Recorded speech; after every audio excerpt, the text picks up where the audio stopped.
عورتوں کے اندر بھی طلب پیدا ہونا چاہیے، عورتوں میں بھی جذبہ پیدا ہونا چاہیے کہ ہم بھی اللہ کے یہاں جائیں تو عزت کے ساتھ جائیں، سربلندی کے ساتھ جائیں، سرخرو ہو کر کے جائیں، برائیوں کے ساتھ، بدعمالیوں کے ساتھ، بے دینیوں کے ساتھ ہرگز نہ جائیں۔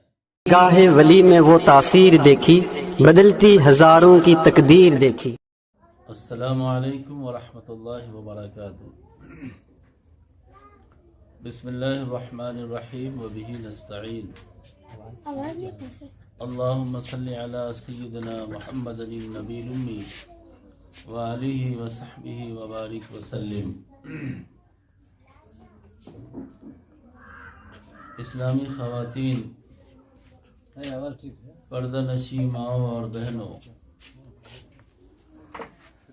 رب کریم کا بے پناہ شکر اور احسان ہے کہ اس نے اپنی شان کریمی سے ہم کو اور آپ کو ایمان کی بڑی نعمت سے نوازا ہے، اور جس ایمان کی دولت ہم کو اور آپ کو دی گئی ہے، اس نعمت سے دنیا کا کروڑوں انسان محروم ہے۔ اور بہنوں، تم توجہ سے سنو کہ اس نعمت کو حاصل کرنے کے لیے نہ تو آپ کو کوئی محنت کرنی پڑی ہے اور نہ کوئی قربانی دینی پڑی ہے۔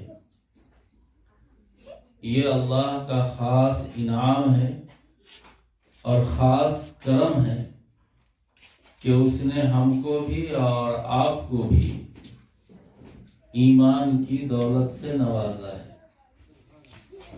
ایمان یہ ہے کہ اللہ ایک ہے، اس کا کوئی پارٹنر نہیں ہے، وہ بڑی قوت والا ہے، بڑی طاقت والا ہے اور بڑی شان والا ہے، اور ساری کائنات کا خالق بھی ہے اور مالک بھی ہے۔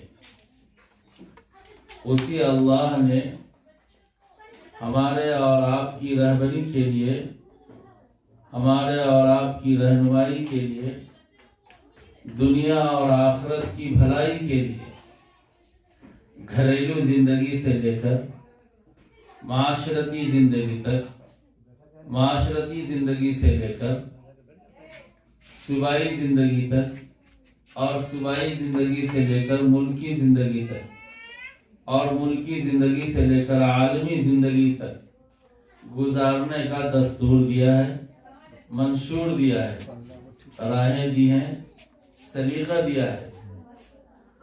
نبی رحمت صلی اللہ علیہ وسلم بزم انبیاء میں پہلے بھی ہیں اور آخری بھی ہیں۔ اب نبی رحمت صلی اللہ علیہ وسلم کے بعد کوئی نبی نہیں آئے گا۔ حضرت محمد صلی اللہ علیہ وسلم آخری نبی ہیں اور دائمی نبی ہیں۔ اب ان کے بعد کوئی نبی نہیں آئے گا۔ اللہ تعالیٰ نے جہاں انبیاءوں کو بھیجا ہے، انہی انبیاءوں میں سے آخری نبی حضرت محمد صلی اللہ علیہ وسلم کو مبعوث فرمایا۔ اسی اللہ نے حضرت محمد صلی اللہ علیہ وسلم کو اپنی کتاب بھی دی ہے، جس کتاب کا نام قرآن کریم ہے۔ اور یہ قرآن کریم ہر شادی شدہ بچی اپنے ماں باپ کے گھر سے جہیز میں لے کر آتی ہے۔ لیکن سوچنے کی بات یہ ہے کہ جہیز میں دیا گیا سامان سب کا سب استعمال ہو جاتا ہے، لیکن اس ماں نے اور اس باپ نے جس نے آپ کو 30 پارہ قرآن کریم دیا جہیز میں، وہ قرآن کبھی کبھی کھلتا ہے۔ وہ قرآن بسا اوقات تو برسوں اسی ڈبے میں بند رہتا ہے، اور اس کو ہم اور آپ نہیں پڑھ پاتے ہیں۔ یہ کتاب اللہ کی کتاب ہے، اور اس کتاب میں ہمارے اور آپ کے آخرت کی اور دنیا کی بھلائی کے سارے احکامات موجود ہیں۔ پھر اس دنیا کی وقتی زندگی، طبعی زندگی گزار کر کے، مکمل کر کے ہم لوگوں کو یہاں سے رخصت ہو جانا ہے۔ جیسا کہ آئے دن ہماری آبادی سے، ہمارے سماج سوسائٹی سے، ہمارے معاشرے سے جانے کا سلسلہ جاری ہے۔ کبھی مرد جا رہا ہے، کبھی عورتیں جا رہی ہیں، پھر وہ لوٹ کر ہمارے اور آپ کے گھر میں نہیں آتے۔ تو ہم کو بھی ایک نہ ایک دن چلا جانا ہے، اور جب وہاں جانا ہے تو دنیا کے تمام کاموں کا حساب بھی اللہ کو چکانا ہے۔ آخرت میں ہم کو بھی اور آپ کو بھی جواب دہ ہونا ہے۔ یہ ایسا پاکیزہ دستور منشور ایمان کے صدقے میں اللہ تعالیٰ نے ہم سب کو عطا فرما دیا۔ ہماری ذمہ داری بنتی ہے کہ جس طرح مرد حضرات دین و ایمان سے جڑے ہوئے ہیں، وابستہ رہتے ہیں، عورتوں کے اندر بھی طلب پیدا ہونا چاہیے، عورتوں میں بھی جذبہ پیدا ہونا چاہیے کہ ہم بھی اللہ کے یہاں جائیں تو عزت کے ساتھ جائیں، سربلندی کے ساتھ جائیں، سرخرو ہو کر کے جائیں، برائیوں کے ساتھ، بدعمالیوں کے ساتھ، بے دینیوں کے ساتھ ہرگز نہ جائیں۔ تو اللہ پاک کی اس نعمت پر ہم کو اور آپ کو حد درجہ شکر ادا کرنا چاہیے۔ یہ نعمت اللہ کے فضل سے ہم کو اور آپ کو ملی ہے، اور یہ کوئی معمولی نعمت نہیں ہے۔ اس نعمت کے حصول کے لیے جہاں مردوں نے بڑی قربانیاں دی ہیں، عورتیں کہیں پیچھے نہیں رہی ہیں۔ آپ کو یاد ہوگا کہ اس سچائی کو پھیلانے کے لیے اس زمین پر سب سے پہلے اگر کسی کا خون بہا ہے تو وہ عورت ہی تھی، وہ مرد نہیں تھا۔ وہ حضرت سمیہ رضی اللہ تعالیٰ عنہ تھی، جن کا خون ایمان کی سچائی کو پھیلانے میں، آگے بڑھانے میں بہایا گیا، اور اس ایمان سے وہ وابستہ رہی۔ تو عورتوں کی کوئی معمولی قربانی نہیں ہے۔ عورتیں اگر اپنی ذمہ داری محسوس کر لیں اور حضرت نبی کریم صلی اللہ علیہ وسلم کی شریعت و سنت کو گلے لگانے کے لیے آمادہ ہو جائیں تو گھر بھی سدھرے گا، اور گاؤں بھی سدھرے گا، اور ماحول بھی سدھرے گا۔ تو میں نے آپ سے سب سے پہلی بات یہ عرض کی ہے کہ آپ کو جو اللہ نے ایمان دیا ہے، لا الہ الا اللہ محمد الرسول اللہ صلی اللہ علیہ وسلم کا جو کلمہ دیا ہے، یہ کلمہ ایمان کا مین گیٹ ہے، یہ کلمہ ایمان کا مین دروازہ ہے۔ اس کلمے سے اپنے آپ کو جوڑ کر رکھیے، وابستہ کر کے رکھیے۔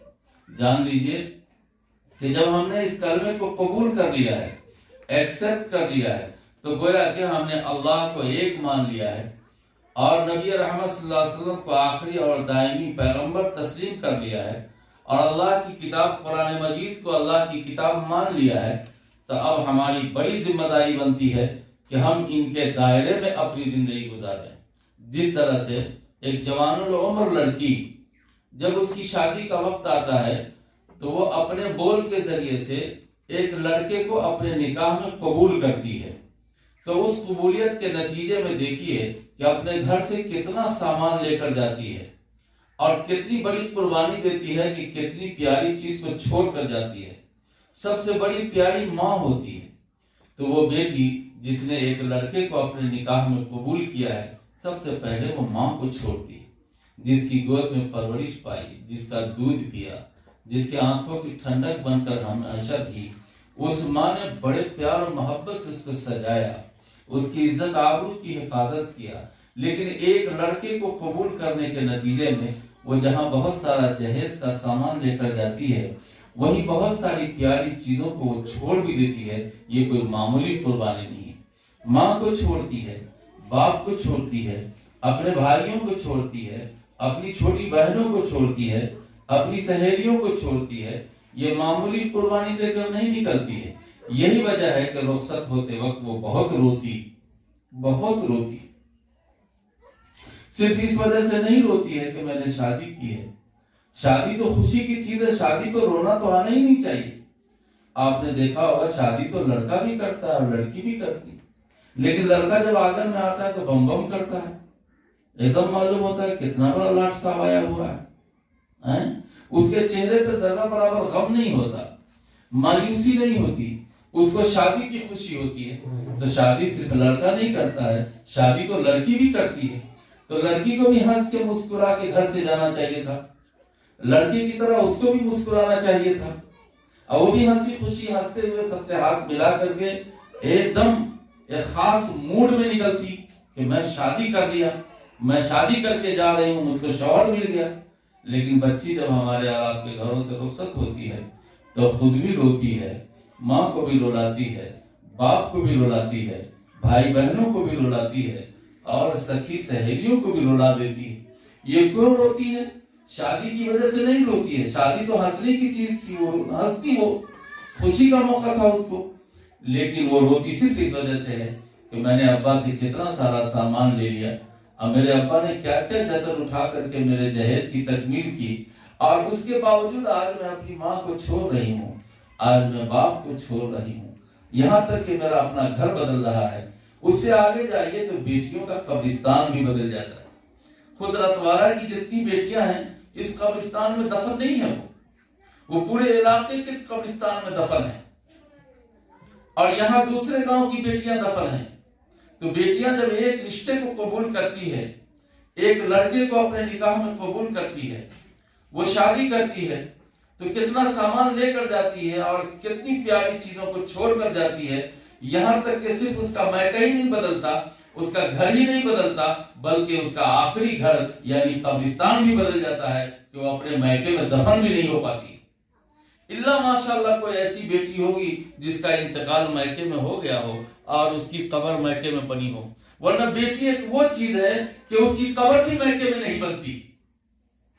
کیا بات ہے؟ کیوں ایسا ہوتا ہے؟ اس لیے کہ بیٹی نے اپنی زندگی میں ایک لڑکے کو نکاح کے ذریعے قبول کر لیا ہے. تو قبول کرنے کے نتیجے میں آپ کتنی قربانی دیتی ہیں. آپ نے دنیا اور آخرت کو بنانے کے لیے، جنت تک پہنچنے کے لیے، جنت الفردوس میں عیش کرنے کے لیے، اللہ کو خوش کرنے اور راضی کرنے کے لیے، نبی رحمت کی شفاعت کے حصول کے لیے، ان کے ہاتھوں سے حوض کوثر پینے کے لیے اللہ تعالیٰ نے آپ کو ایمان کی دولت دی ہے، اور آپ نے ایمان کو قبول کیا ہے. تو کچھ ایمان کے تقاضے بھی ہیں، اس تقاضے کو بھی ایکسپٹ کرنا ہوگا اور اس پر عمل کرنا ہوگا، تب جا کر کے آپ کی آخرت کی زندگی اور ایمان کی زندگی مکمل ہو سکے گی. ورنہ نکاح کرے آدمی اور نکاح کے تقاضے کو پورا نہ کرے، ظاہر ہے کہ وہ نکاح محبت کا ذریعہ نہیں ہوگا، وہ نکاح سکون کا ذریعہ نہیں ہوگا، وہ نکاح پیار و مودت کا ذریعہ نہیں ہوگا، وہ نکاح بھلائی کا ذریعہ نہیں ہوگا، وہ نکاح اچھی زندگی کے گزارنے کا ذریعہ نہیں ہوگا. جب اسی طرح ہم نے ایمان کو قبول کیا ہے، اللہ کو قبول کیا ہے، جب اللہ اور اس کے رسول کے تقاضے اور مطالبے کو پورا نہیں کریں گے تو دنیا کی زندگی بھی میری اچھی نہیں ہوگی، اور آخرت میں بھی ہم کو بڑی رسوائیوں کا سامنا کرنا پڑے گا. اس لیے بہنوں، ہمارے اور آپ کی ذمہ داری بنتی ہے کہ جب اللہ تعالیٰ نے اپنے فضل سے، اپنے کرم سے ایمان اور اسلام جیسی نعمت عطا کی ہے تو ہم اور آپ اس کی قدر کریں، اس کی قدر کریں. اسلام نے آپ کو دنیا میں اس آسمان کے نیچے، اس زمین کے اوپر سب سے پہلے آپ کا حق دیا ہے، ورنہ دنیا میں کسی قوم نے آپ کو حق نہیں دیا ہے. بہنوں، آپ کو یاد ہونا چاہیے کہ جو دور جاہلیت کا گزرا ہے روئے زمین پر، اس جاہلیت کے دور میں عورتوں کو عورت نہیں سمجھا جاتا تھا. خاص دنوں میں اور طویل تقاضوں کے ایام میں عورتوں کو گھر سے باہر نکال دیا جاتا تھا، اور بانس کے سیپ میں اور درختوں کے پتوں میں ان کو کھانا دیا جاتا تھا. جس طرح سے باپ کے مرنے کے بعد زمین و جائیداد تقسیم کی جاتی ہے، اسی طریقے سے عورتوں کو تقسیم کیا جاتا تھا. وہ دور بھی زمین پر گزرا ہے.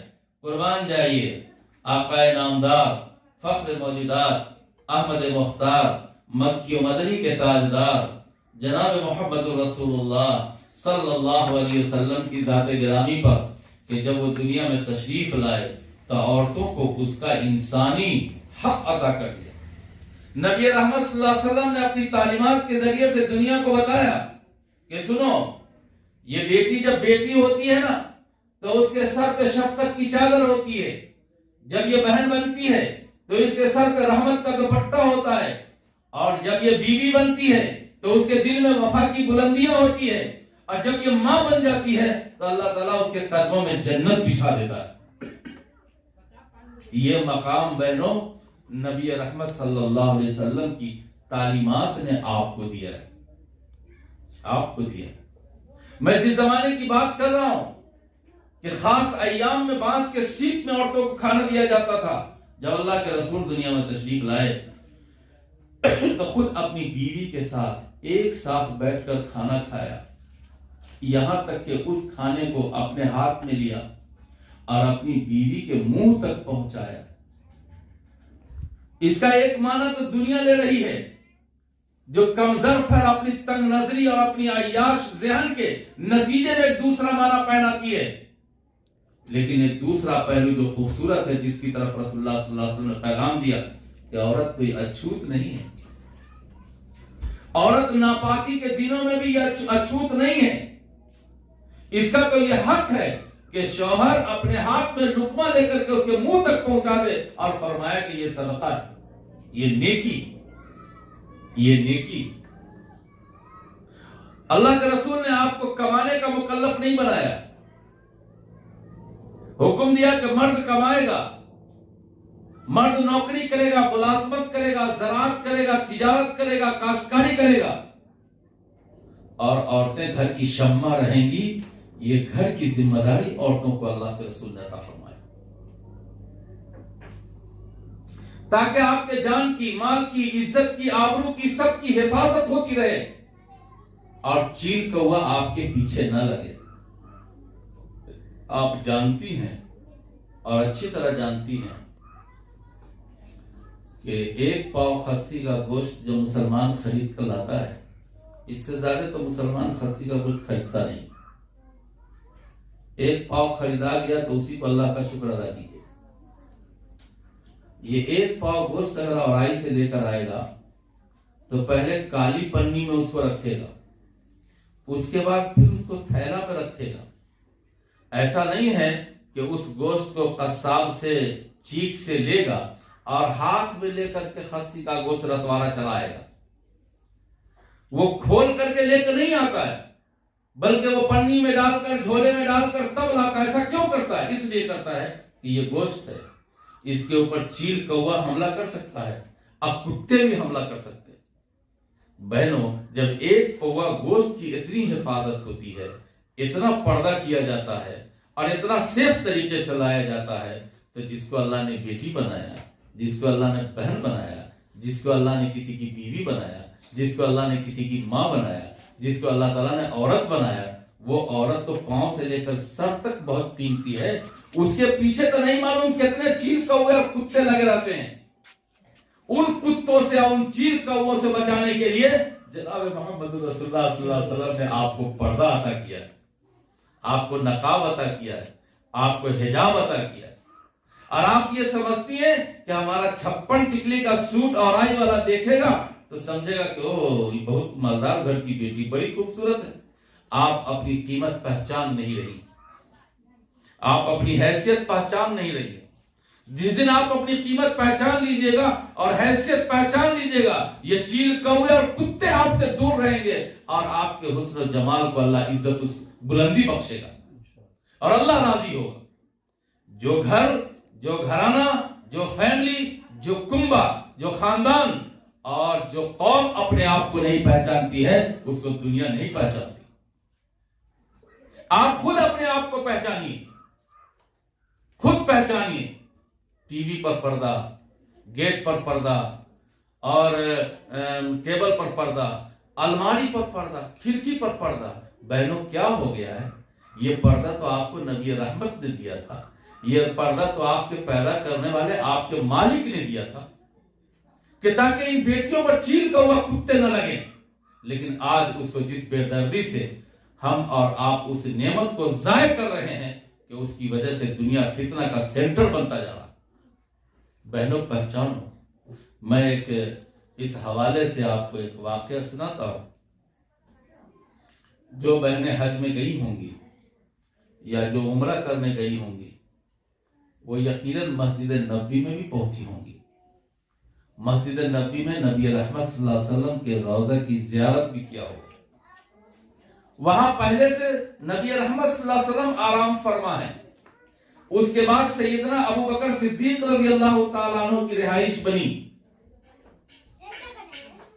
نبی رحمت صلی اللہ علیہ وسلم کی اہلیہ حضرت عائشہ صدیقہ رضی اللہ تعالیٰ عنہ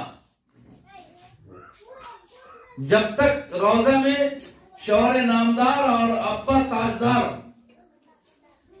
آرام فرما تھے اس وقت تک روضہ میں حضرت عائشہ جاتی تھی. لیکن جب حضرت عمر فاروق کی وفات کا وقت آیا تو سیدنا عمر فاروق رضی اللہ تعالیٰ عنہ نے ماں عائشہ کو خبر بھیجوایا کہ امی عائشہ سے پوچھ کر کے آؤ کہ جہاں آقائے نامدار آرام فرمائیں اور ماں عائشہ کے ابو حضرت ابوبکر صدیق آرام فرمائیں، وہاں جو ایک جگہ خالی ہے انہوں نے اپنے لیے خالی کر کے رکھا ہے، کیا وہ جگہ عمر کو دیتی ہیں؟ حضرت عمر فاروق رضی اللہ تعالیٰ عنہ کے بیٹا عبداللہ اس پیغام کو لے کر حضرت عائشہ تک پہنچے اور حضرت عائشہ سے مانگا وہ حصہ، وہ جگہ.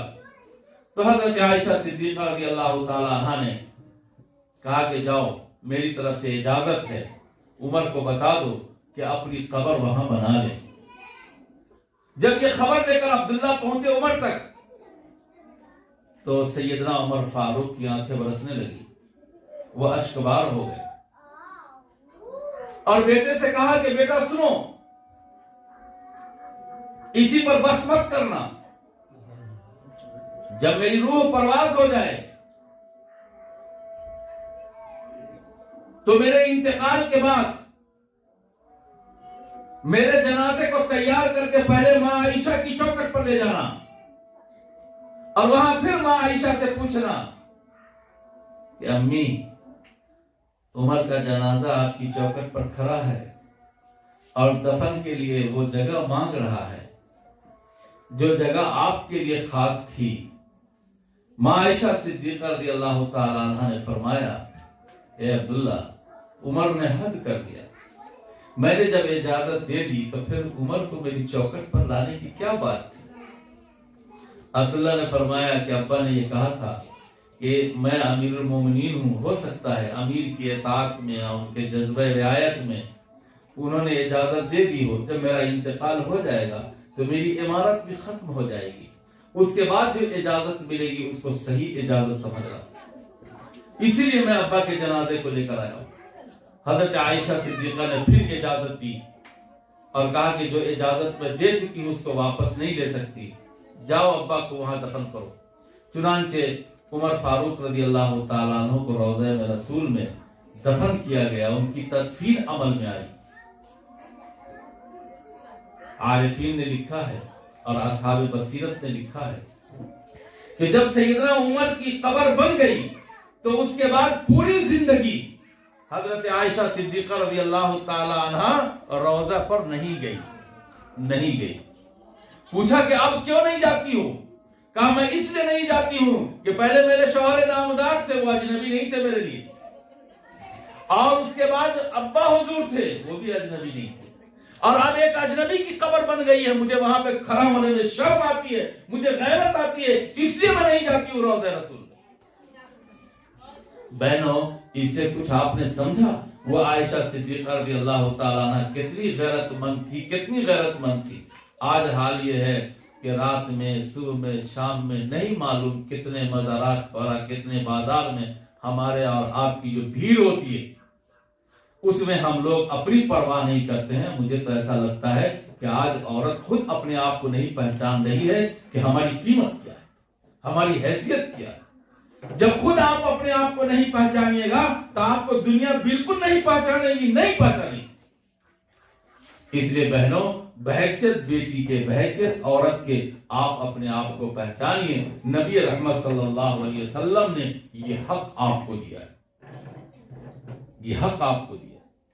دنیا نے اس کے مقابلے میں آپ کو پیٹرول پمپ پر کھڑا کر دیا اور کہا جاتا ہے کہ یہ صنف نازک ہے، اور کہا جاتا ہے کہ یہ گلاب کی پنکھڑی ہے، اور کہا جاتا ہے کہ یہ انڈے کے سیپ سے کمزور ہے، اور کہا جاتا ہے کہ یہ لالٹین کا شیشہ ہے. لیکن ظالم کا حال یہ ہے کہ اس نے عورت کو پیٹرول پمپ پر کھڑا کر دیا, نوکری دے دیا کہ تم پیٹرول ناپو پورے دن. یہاں تک کہ ٹرک کا ڈرائیور بنا دیا. اور نہیں معلوم عورتوں کو کہاں کہاں مشقت کے کاموں میں استعمال کیا. آپ کو معلوم ہے ایک زمانہ تک عورت کو ہاتھ والی مشین دی جاتی تھی جہیز میں, پاؤں والی مشین نہیں دی جاتی تھی.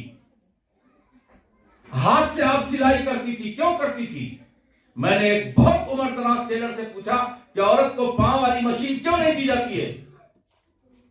تو وہ عثمان صاحب تھے بھروارہ کے, اب ان کا انتقال ہو گیا. انہوں نے بتایا کہ مولانا عورت نازک ہے اور اس کے پیٹ میں بچے کو پرورش پانا ہے, اس کو دودھ بھی پلانا ہے. اگر پاؤں والی وہ مشین چلائے گی تو اس کو اس سے تکلیف ہوگی اور پریشانی ہوگی. اس لیے عورت کے لیے ہاتھ والی مشین رکھی گئی ہے تاکہ وہ گھریلو کام کاج کر لے اور اس کو زیادہ دشواری نہ ہو. لیکن اب سلائی کی آپ تو عورت سب سائیکل چلاؤ.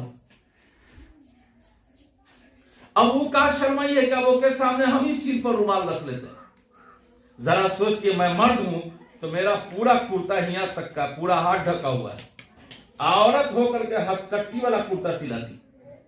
وہ کا مرد پہنے بھر باؤں کا کرتا اور کی بیوی پہنے کٹھی. یہ کہاں کا انصاف؟ مرد پہنے ٹھیونا تک کا کرتا اور عورت پہنے کمر تک کی کرتی. کہاں کا انصاف؟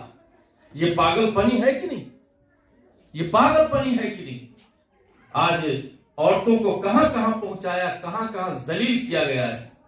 آپ سوچ سکتی ہیں. لیکن نبی رحمت صلی اللہ علیہ وسلم نے کہا نہیں, عورتیں جتنی بھی ہیں وہ گھر کی شمع ہے, وہ گھر کی رونق ہے, وہ گھر کی زینت ہے, اور گھر کی منتری بنایا ہے اللہ نے عورت کو. یہی وجہ ہے کہ میں بھی خود اپنے گھر میں کبھی کبھی بہت پریشان ہوتا تھا کہ یا اللہ, ایک چمچی اگر پڑوسی کے یہاں چلی گئی, ایک چائے کی پیالی چلی گئی تو عورت ہنگامہ کرتی ہے کہ فلانا آدمی فلاں تاریخ کو چمچی لے گئی, پیالی لے گئی, اب تک نہیں لے گئی.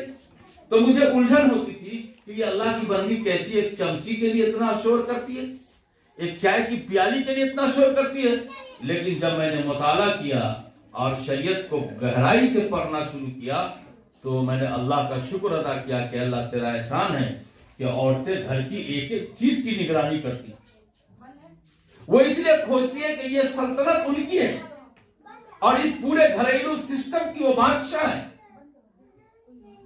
اس لیے ان کی سب پر نظر رہتی ہے. اگر وہ نظر نہیں رکھے گی تو اس کا شوہر لکیر کا فقیر رہ جائے گا, وہ لاتے رہے گا اور سامان برباد ہوتا چلا جائے گا. اس لیے وہ چھوٹی چھوٹی چیزوں کی بھی حفاظت کرتی ہے. اللہ نے یہ گھر کی سلطنت عورت کے حوالے کیا ہے, لہذا عورت کا بھی یہاں رائٹ ہے, یہاں پاور ہے. اس کے پاور میں خنجر نہیں مارنا چاہیے, عورتوں کو ڈیمیج نہیں کرنا چاہیے, بلکہ سمجھنا چاہیے کہ یہ پوری پراپرٹی میں سلطان کی حیثیت رکھتی ہے, ملکہ کی حیثیت رکھتی ہے, ہم اس میں زیادہ مداخلت نہ کریں. تو اللہ نے یہ عزت بخشی آپ کو, جناب محمد رسول اللہ صلی اللہ علیہ وسلم نے یہ عزت بخشی آپ کو. لہذا آپ کی ذمہ داری بنتی ہے کہ آج کا جو دور ہے یہ دور انتہائی تکلیف دہ ہے مسلم بیٹیوں کے لیے, مسلم بہنوں کے لیے بہت تکلیف دہ ہے. ایسے وقت میں جناب محمد رسول اللہ صلی اللہ علیہ وسلم کی شریعت کو گلے لگائیے اور اس پر عمل کرنے کی کوشش کیجیے. قرآن کی تلاوت کیجیے, شریعت و سنت کو سیکھیے اور اپنے گھر کے مردوں کی مدد کیجیے. ان کو آپ کہیے کہ آپ دنیا کا دیکھا دیکھی مت کیجیے, آپ مجھے علماء سے پوچھ کر کے بتائیے کہ اللہ کے رسول کیا بتاتے ہیں, جو بتاتے ہیں ہم وہی اپنے گھر میں کریں. آپ اپنے شوہر کی, اپنے مردوں کی, گھر کے مردوں کی مدد کیجیے, دین کو زندہ کیجیے. یہ آپ کی بہت بڑی ذمہ داری ہے. آپ تو وہ خاتون ہیں کہ میں نے خود گھروں میں دیکھا ہے کہ جب اذان کی آواز آتی ہے تو فوراً بڑی بھی جو بوڑھی عورتیں تھی ان کا اگر کپڑا سر سے نیچے ہوتا تھا تو فوراً وہ سر پر کپڑا رکھ لیتی تھی. میں کہا یہ کیا مسئلہ ہے؟ اس وقت تک سر پر سے کپڑا گرا ہوا ہے اور جب جیسے اذان ہوئی تو سر ڈھانک لیا. تو بڑی بوڑھی عورتوں سے پوچھا گیا تو انہوں نے بتایا کہ بڑے کے نام کی آواز لگ رہی ہے, میری ذمہ داری بنتی ہے کہ جب بڑے کی آواز لگے تو اپنا سر کھلا نہ رکھے. دہلی میں خاتون اسی طرح سے اذان پر اپنے سر کو ڈھانکتی تھی. جب وفات پا گئی تو ان کے گھر کے کسی نے خواب میں دیکھا، معلوم ہوا اللہ نے اس کی برکت سے اس کو معاف کر دیا، جنت کا فیصلہ کر دیا، جنت کا فیصلہ کر دیا۔ اسی گاؤں میں کتنی بوڑھی عورتیں ہوں گی اب بھی، اب پہلے بھی تھی، جب وہ کنگھا کرتی تھی تو اپنے کنگھا میں جو بال لپٹ کے آتا تھا اس بال کو بھی گول کر کے ٹٹی میں رکھ دیتی تھی، ہوا کے حوالے نہیں کرتی تھی۔ میں کہا کہ یہ اتنی بڑی بخیل عورت ہوگی جو بال کے ٹوٹے ہوئے بال کو بھی حفاظت سے رکھتی ہے۔ جب میں نے مسئلے کی کتاب پڑھا تو معلوم ہوا کہ عورت کے سر کے بال کو بھی ہوا کے حوالے نہیں کرنا چاہیے، یہاں سے بھی بیماری پھیل سکتی ہے۔ تو جو ہماری بڑی بوڑھی عورتیں ہمارے گاؤں آبادی کی اپنے سر کی حفاظت کرتی تھی، اپنے بال کی حفاظت کرتی تھی، اپنے کپڑے کی حفاظت کرتی تھی، آج ان کی اولادیں ننگی ہو جائیں گی۔ کیا یہ ہمارے لیے شرم کی بات نہیں ہے؟ کیا یہ ہمارے لیے افسوس کی بات نہیں ہے؟ کیا یہ ہمارے لیے دکھ اور تکلیف کی بات نہیں ہے؟ تم کیا سمجھتی ہو تم کو یہی رہنا ہے؟ جوانی بھی چند دن کی ہے، جوانی بھی چند دن کی ہے، عمر اور زندگی بھی چند دن کی ہے۔ ایک دن تو ہم کو تم کو دونوں کو کفن پہننا ہے۔ اس کفن پہننے کے بعد کیا معاملہ چلے گا؟ وہی چلے گا جو ہمارے ساتھ اللہ اور اس کے رسول کے حکم کی اتباع ہوگی۔ اگر اتباع نہیں ہے، پیروی نہیں ہے، تو پھر ہم کچھ بھی نہیں کام کر سکیں گے اور ہم کو بڑی شرمندگی کا منہ دیکھنا پڑے گا اور عذاب الہی کا سامنا کرنا پڑے گا۔ اس لیے بہنوں، میں آپ سے گزارش کرتا ہوں کہ خدا کے واسطے اللہ نے جو نعمت آپ کو ایمان کی دی اس کو سنبھالیے، اس کی حفاظت کیجیے، اس کی قدر کیجیے، اور شریعت نے جو آپ کو حق دیا ہے اس کو سمجھیے، بوجھیے اور اللہ سے اپنا رشتہ تعلق پیدا کیجیے۔ یہ چند باتیں اس وقت میں نے اپنے مخلص محترم جناب سہیل بابو جن کے گھر میں یہ عورتوں کا اجتماع منعقد ہوا، ان کی مساعی سے، اور قاری زید صاحب حافظ اللہ جو آپ ہی کے گاؤں کے ہیں، اور وجےوارہ میں وہاں وجےوارہ سے فاصلے پر ایک جگہ ہے بورونچا، وہاں دین کا بڑا کام کر رہے ہیں اور بہت لوگ ان سے فائدہ اٹھا رہے ہیں۔ ان کی کوششوں سے، امام صاحب آپ کی مسجد کے شیخ عالم صاحب، ان کی کوششوں سے، امان اللہ بابو ہمارے درسی ساتھی ہیں، تو ان کی فکروں سے رتوارہ میں ماشاءاللہ ایک اچھا پروگرام منعقد ہوا۔ پھر آج یہ خواتین کا اجتماع منعقد ہوا۔ میں گزارش کروں گا عورتوں سے کہ عورتیں اپنے گھر میں تقاضا رکھیں کہ مرد لوگ جلسہ سن لیتے ہیں، مسجد میں چلے جاتے ہیں، ہم لوگوں کا بھی ہفتہ میں ایک دن دین کی باتوں کا اجتماع رکھا جائے تاکہ ہم لوگ بھی کچھ سنیں گے۔ جب آپ مطالبہ کیجیے گا تو مرد یقیناً انتظام کریں گے۔ آپ کپڑا کا مطالبہ کرتی ہیں، چائے پتی کا مطالبہ کرتی ہیں، چینی کا مطالبہ کرتی ہیں اور بہت ساری ضرورتوں کا مطالبہ کرتی ہیں، تو شریعت اور دین کو سیکھنے کا بھی مطالبہ کیجیے کہ آپ عورتوں کا اجتماع ہر مہینہ رکھیے، ہر ہفتہ رکھیے، ہم لوگ سننے جائیں گے اور سننے سے بڑا فائدہ ہوتا ہے، بہت فائدہ ہوتا ہے۔ انشاءاللہ اللہ تعالیٰ آپ کو نفع پہنچائے گا۔ میں بالکل نا امید نہیں ہوں، میں نے بڑی امید سے اور اللہ سے لو لگا کر کے آپ سے میں نے یہ باتیں عرض کی ہیں کہ آپ اپنی قیمت، اپنی حیثیت کو پہچانیے، پردے کا اہتمام کیجیے، ایمان پر اللہ کا شکر ادا کیجیے، ایمان کی دولت کو ضائع ہونے سے بچائیے اور اپنی حیثیت اور قیمت کو پہچانیے۔ اللہ تعالیٰ دونوں جہاں میں آپ کو، آپ کی نسلوں کو، آپ کی اولاد کو، آپ کے گھر گھرانے کو اللہ ہرا بھرا رکھے، عافیت کے ساتھ رکھے، صحت و تندرستی کے ساتھ رکھے، اور اللہ تعالیٰ آپ کی ہر جائز اور نیک خواہشات کو اللہ آسانی کے ساتھ پورا فرمائے۔ ربنا تقبل منا انک انت السمیع العلیم، بحرمت محمد ابو بکر وعمر وعثمان وعلی واصحابہ اجمعین وبرحمتک یا ارحم الراحمین، وآخر دعوانا الحمدللہ رب العالمین۔ دعا کر لیجیے۔ اللہم صلی علی سیدنا محمد النبی الامی وآلہ وصحبہ وبارک وسلم۔ اے اللہ آپ رحمان ہیں، اے میرے پیارے مالک آپ بڑے کریم ہیں، آپ 70 ماؤں سے زیادہ مہربان ہیں۔ ایک ماں کی مہربانی کو ہم نے دنیا میں دیکھ لیا، 2 سال تک ان کی گود میں پاخانہ کیا، پیشاب کیا، کبھی بھی آگ میں نہیں ڈالا، پتھر سے نہیں مارا، درایا بھی نہیں، بلکہ ہم جتنا پاخانہ پیشاب سے لڑائے ماں نے صاف ستھرا کر کے پاؤڈر لگا کے پیار کیا۔ اے اللہ اس وقت ہم اپنے گناہوں میں لڑانے ہوئے، آپ میری ماں سے بھی زیادہ، 70 ماؤں سے زیادہ مہربان ہیں۔ اے اللہ جب وہ ماں لڑانے بچے کو صاف ستھرا کر کے پیار کر لیتی ہے تو آپ اپنے بندوں سے کہ اللہ پیار کر لیجئے، محبت کر لیجئے، اور ان کے گناہوں کو معاف کر کے، ہم سب کے گناہوں کو معاف کر کے، اے اللہ دھو کر کے، اے اللہ ختم کر کے، اے اللہ گلے لگا لیجئے۔ مالک یہ تیری بندیاں ہیں، اللہ یہ تیری بندیاں ہیں جو تیرے نام پر جمع ہوئی ہیں، اللہ قدم قدم چلنے کو اللہ قبول فرما لیجئے۔ اے اللہ یہ تیری بندیاں ہیں جو بڑی عمر والی بھی ہیں، چھوٹی عمر کی بھی ہیں، اور درمیانی عمر کی بھی ہیں، اور ادھیر عمر کی بھی ہیں۔ اے اللہ یہ سب بندیاں تیرے نام پر جمع ہیں، تیرے نبی کے نام پر جمع ہیں، تیرے قرآن کے نام پر آئی۔ اے کریم آقا ان کے آنے کو قبول فرما لیجئے، ان کے بیٹھنے کو قبول فرما لیجئے۔ اللہ ان کی نیک تمناؤں اور آرزوؤں کو پوری کر دیجئے۔ اللہ ان کی اولادوں کو، ان کی آنکھوں کی ٹھنڈک بنا دیجئے۔ اللہ ان کے شوہروں کو ان کا وفادار بنا دیجئے۔ اللہ ان کے شوہر کو ان کا وفادار بنا دیجئے۔ اللہ ان کے گھروں کے روزی روزگار میں برکت عطا فرما دیجئے۔ اللہ ہر قسم کی مشکلات سے، دشواریوں سے ان بہنوں کو، بیٹیوں کو، ماؤں کو بچا دیجئے۔ اے اللہ اپنی مرضیات نصیب فرما دیجئے۔ اے اللہ ایمان کی قدرداں بنا دیجئے۔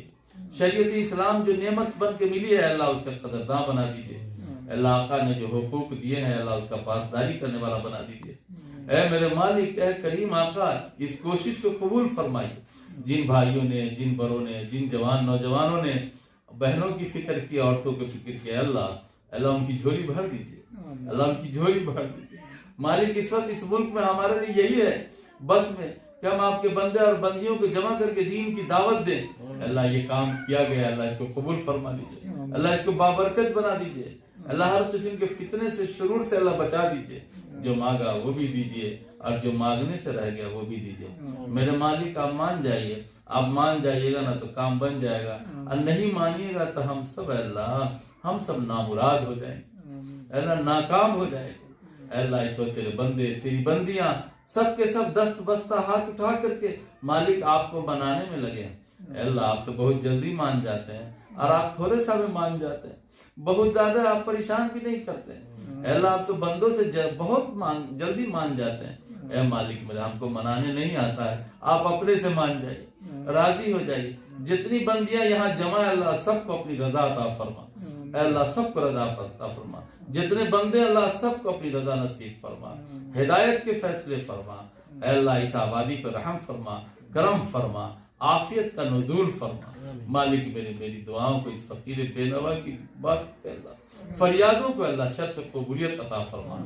ربنا تقبل منا انك انت السميع العليم بحرمة محمد ابو بکر وعمر وعثمان وعلي واصحاب اجمعين وبرحمتك يا ارحم الراحمين والحمد لله رب العالمين۔